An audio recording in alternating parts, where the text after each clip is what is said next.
Mira, el propósito de la lección de esta semana es mostrar el poder libertador de Cristo. Esta lección es un estudio del capítulo 8 de la Epístola a los Romanos. En contraste con el capítulo 7, que termina con un grito de angustia, de frustración, el capítulo 8 habla de libertad y de victoria. Romanos 8 es uno de los capítulos de la Biblia más estimulantes y de mayor bendición para quien está en Cristo. El capítulo empieza diciendo, ninguna condenación hay, y termina afirmando que tampoco hay ninguna separación entre Cristo y el creyente. Eso está en los versículos 35 al 39. La palabra clave en la primera parte de este capítulo es la palabra espíritu. Aparece 20 veces. En el capítulo 7 aparece solo 4 veces, pero en el capítulo 8, 20 veces. El versículo 1 dice lo siguiente, vamos a leer. Ahora pues ninguna condenación hay para los que están en Cristo Jesús, los que no andan conforme a la carne, sino conforme al Espíritu. Ninguna condenación. La palabra condenación significa literalmente juicio que cae sobre alguien, sentencia. El juicio de Dios, dice Pablo aquí, no caerá sobre ti. ¿Por qué no? Porque has sido libertado. Has sido libertado de la ley del pecado y de la ley de la muerte. La pregunta es, ¿qué es la ley del pecado? ¿Qué es el poder del pecado? Ya no estás bajo su dominio. Porque si aún estuvieras bajo la ley del pecado y de la muerte, entonces estarías bajo la condenación de Dios. Porque el pecado, mira, el pecado demanda juicio, demanda muerte, condenación. El castigo por el pecado tiene que pagarse. Pero Jesús se ocupó de todo eso. Dios condenó a su Hijo para que tú no fueses condenado. Eso es lo que afirma el versículo 3. Mira, dice así.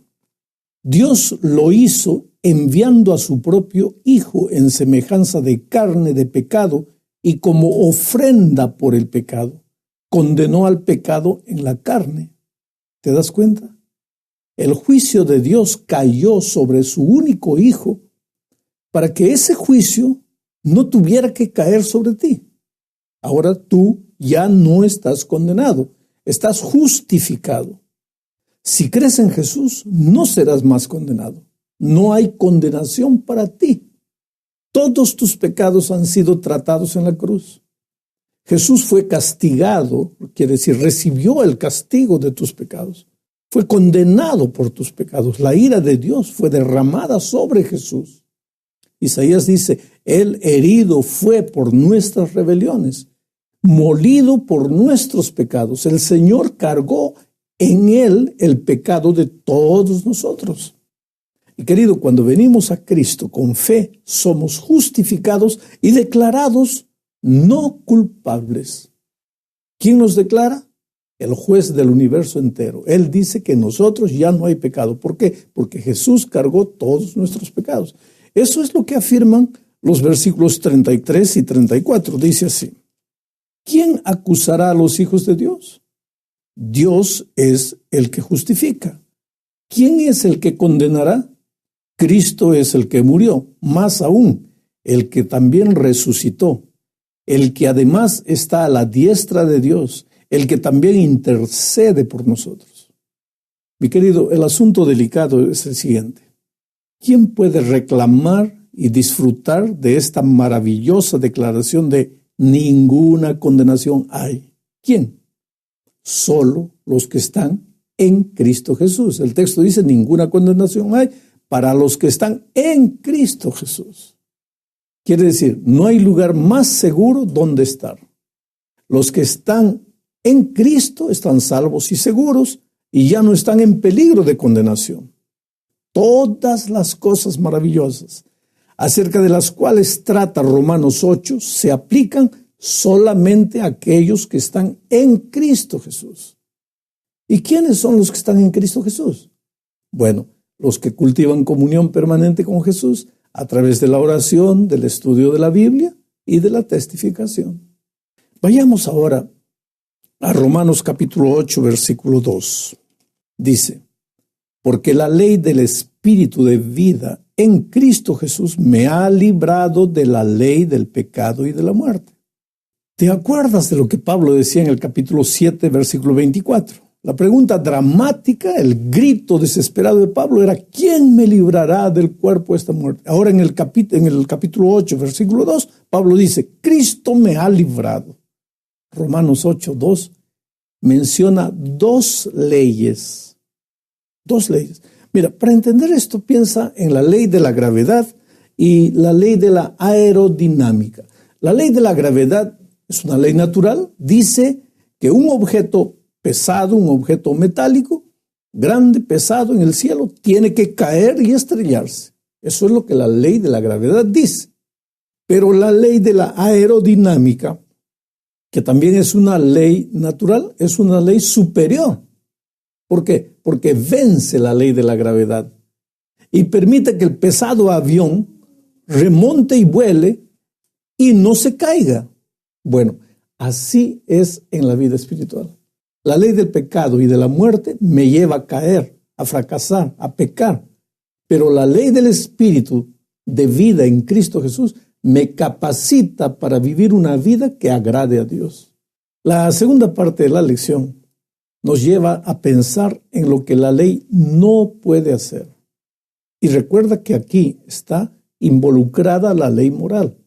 Por más buena que la ley moral sea, no tiene poder para salvar. La ley es justa, pero no puede justificar. La ley es santa, pero no puede santificar. La ley me puede decir que yo soy un pecador, pero no puede hacerme santo, no puede sacarme del pecado. El espejo puede mostrar mi mancha, pero no puede lavarme. Pero lo que la ley no pudo hacer, Dios lo hizo. Lo que la ley no pudo hacer, el Cordero sí lo pudo hacer. Ahora, ¿por qué la ley era débil? No, el problema, querido, no estaba con la ley, sino conmigo. La ley era débil por la carne, dice el versículo 3. En realidad, la ley es muy poderosa. La ley preservaría la vida de una persona si ella cumpliese los mandamientos todo el tiempo de manera perfecta. Pero el problema es que nadie puede cumplir todo al pie de la letra. ¿Por qué? No porque la ley sea débil, sino porque la debilidad está en nosotros. Somos pecadores, cargamos la naturaleza pecaminosa. Piensa, por ejemplo, en un ancla resistente.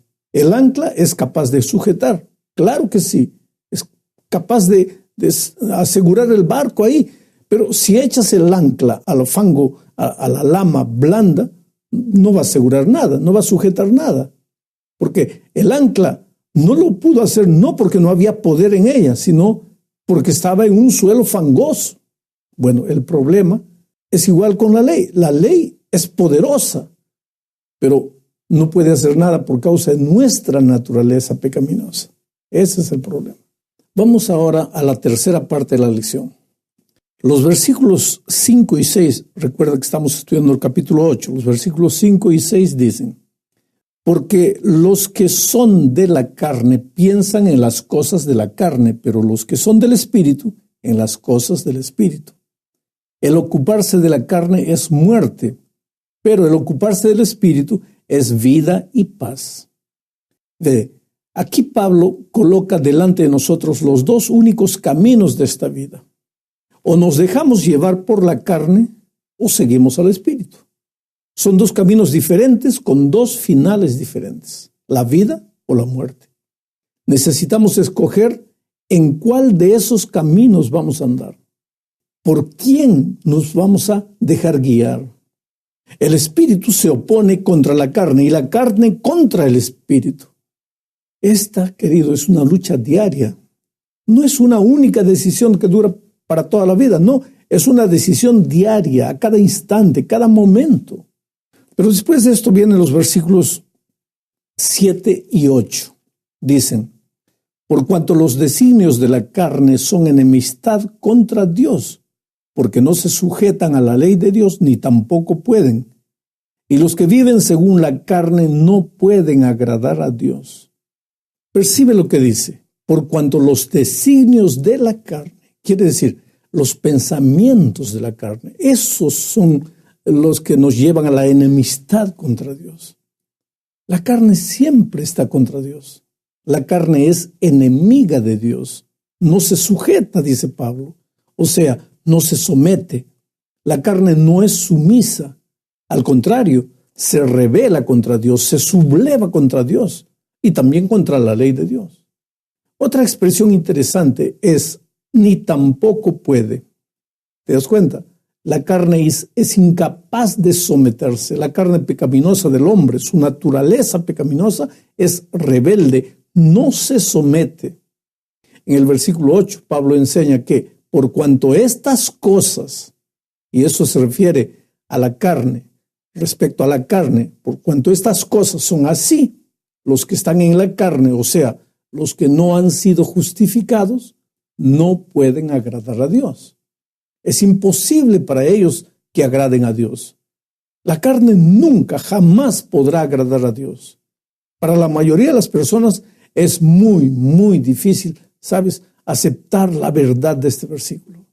Porque algunos preguntan, ¿quiere decir que todo lo que hice en mi vida antes de venir a Cristo era inaceptable para Dios y no le agradaba? Efectivamente, aunque te duela, es así.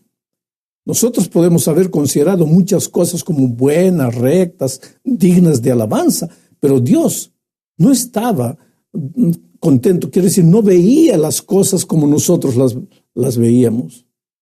¿Qué sugieren los versículos 7 y 8 acerca de la persona que tiene la mente y el espíritu, en contraste con la persona dominada por la carne? Ocuparse del espíritu es tener la mente del espíritu, o tener una mente espiritual. La mente espiritual es amiga de Dios, está en paz con Dios, no hay guerra, no hay hostilidad, porque es sumisa a la ley de Dios y siempre lo será. De modo que los que viven según el Espíritu pueden agradar a Dios, pero los que viven según la carne no pueden hacerlo. En la siguiente parte de la lección vamos a ver los versículos 9 hasta el versículo 14. Aquí Pablo continúa contrastando la vida de los que son dirigidos por el Espíritu y de aquellos que se dejan conducir por la naturaleza pecaminosa. El versículo 9 comienza diciendo, más vosotros, en contraste con los que están en la carne, más vosotros. Los que de la carne son así, sí, más vosotros.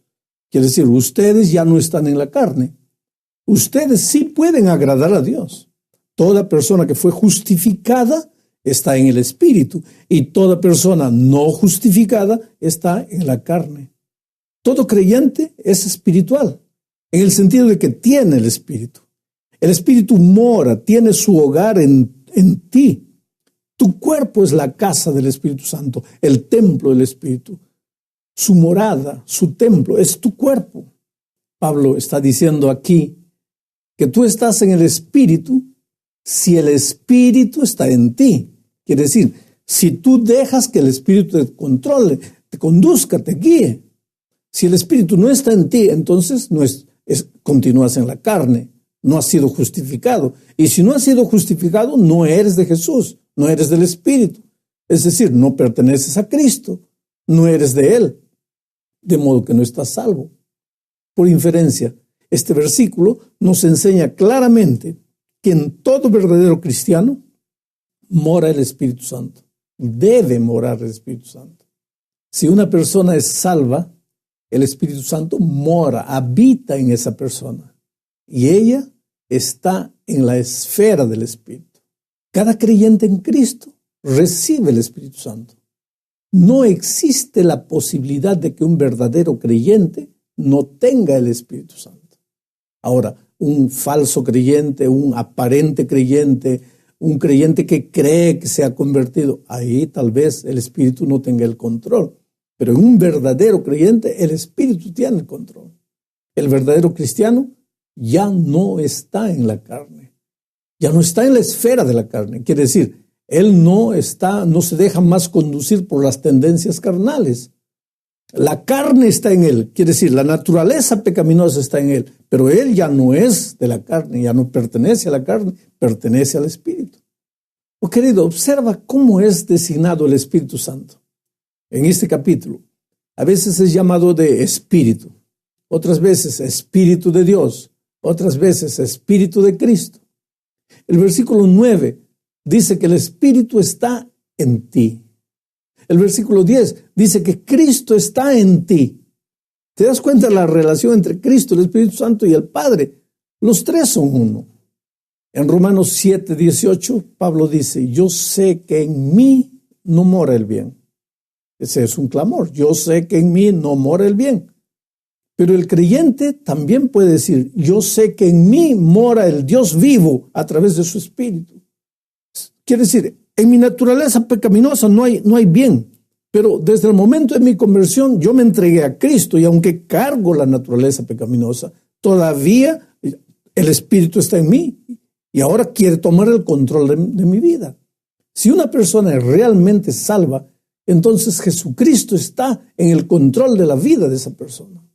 Romanos 8:11 dice lo siguiente, el que levantó de los muertos a Cristo Jesús. El que levantó de los muertos a Cristo Jesús. ¿Quién es?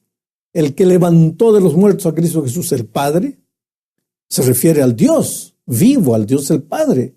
Ahora, si el Espíritu de Dios mora en ti, si has sido justificado, entonces Dios vivificará tu cuerpo mortal, tu cuerpo que todavía está sujeto a enfermedad, deterioro y muerte. Si el Dios omnipotente pudo levantar a Jesús de los muertos, claro, con toda seguridad, Él podrá también cuidar de nuestros cuerpos. Y esta es una maravillosa promesa de la futura resurrección de los creyentes. La presencia del Espíritu en ti ahora es la garantía de tu futura resurrección. El versículo 12 dice, aquí en el versículo 12 se habla de deudores, los que tienen una obligación. Y dice que nosotros no somos más deudores de la carne, porque ahora vivimos en la esfera del Espíritu. No tenemos ninguna obligación para con la carne. Nada le debemos a la carne. De hecho, ya le hemos dado demasiado a la carne cuando vivíamos en el pecado, cuando no conocíamos a Cristo. Ya hemos estado demasiado tiempo en esa vida de la carne. Ya hemos pecado demasiado cuando estábamos en la carne. Ahora soy deudor del Espíritu. Debo obedecer la voz del Espíritu, debo dejar guiarme por el Espíritu, debo andar en el Espíritu. Entremos a la parte final de la lección. En el versículo 9 del capítulo 8, aprendimos que un verdadero cristiano es aquel en quien mora el Espíritu Santo. Ahora, en el versículo 14 tenemos otra característica de un verdadero cristiano. Todos los que son guiados por el Espíritu de Dios, estos son hijos de Dios. Un verdadero creyente es guiado por el Espíritu. La persona que vive según la carne, ciertamente no es guiada por el Espíritu, es guiada por la carne. ¿Cuál es el distintivo de la verdadera oveja? La verdadera oveja sigue al verdadero pastor. Cristo guía y las ovejas van atrás, siguen a su pastor. Asimismo, aquí en Romanos 8:14, leemos que el verdadero hijo es guiado por el Espíritu. El verdadero hijo obedece al Espíritu. El verbo de guiar se encuentra en tiempo presente. Somos guiados constantemente por el Espíritu. Quiere decir, el Espíritu está obrando, está trabajando siempre en nuestras vidas. Nos está guiando por el camino correcto. Nos está guiando de regreso al buen camino. Nos está controlando, nos está convenciendo, pero el Espíritu siempre, querido, está trabajando en nosotros. Ya dijimos que la palabra clave en el capítulo 8 es la palabra Espíritu. En el momento en que una persona verdaderamente salva recibe el Espíritu de Dios, es ahí que esa persona es llamada como la persona adoptada por el Espíritu. Por eso el Espíritu también es llamado Espíritu de adopción. La persona salva entra en una relación de adopción, de amor. Nadie adopta por deber a una persona, adoptan por amor. Una pareja que no tiene hijos, adopta un niño por amor, no por deber. Entonces, cuando nosotros somos adoptados por el Espíritu, entramos en una relación de amor con Dios. No somos más como un esclavo que está temblando ante un amo duro, riguroso, sino que ahora somos como hijos delante de un Padre que nos ama. La palabra aramea Abba es explicada por la palabra siguiente, Padre. Abba, Padre. Era una palabra cariñosa, ¿sabes? Para referirse al papá. Quizás parecido con la palabra papito hoy día. Es admirable encontrar esta misma expresión usada por el Señor Jesucristo en Marcos 14:36. Quiere decir que los creyentes tienen la misma relación íntima con su Padre Celestial que la relación que Cristo tenía con el Padre de los cielos. La palabra adopción consiste de dos partes, hijo y poner.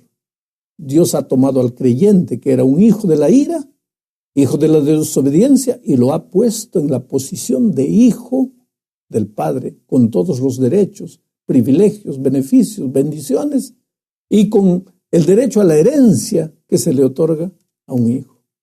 El versículo 16 dice, mira, lo voy a leer, dice así: el Espíritu mismo da testimonio a nuestro espíritu de que somos hijos de Dios.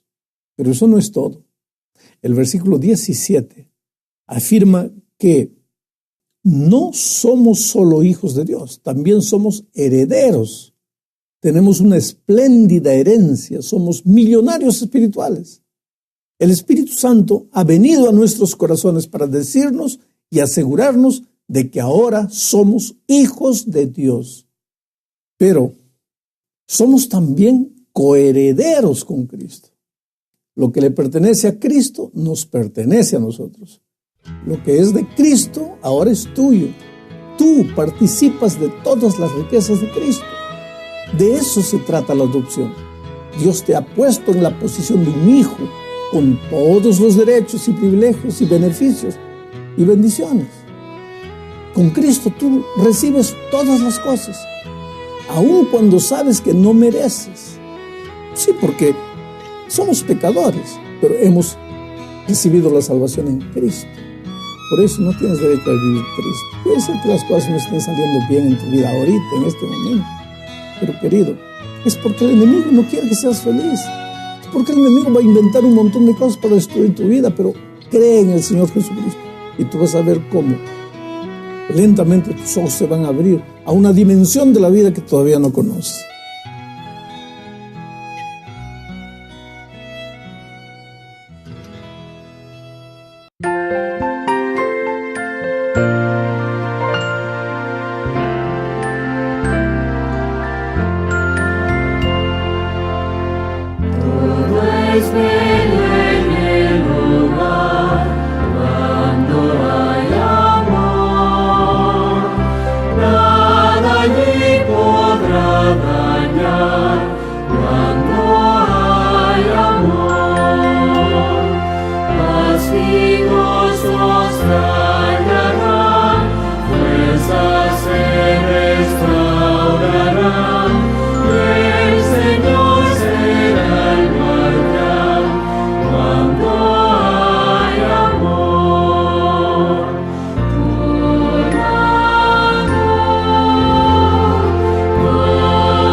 su canción cuando hay amor. Llega el cielo al corazón cuando hay amor.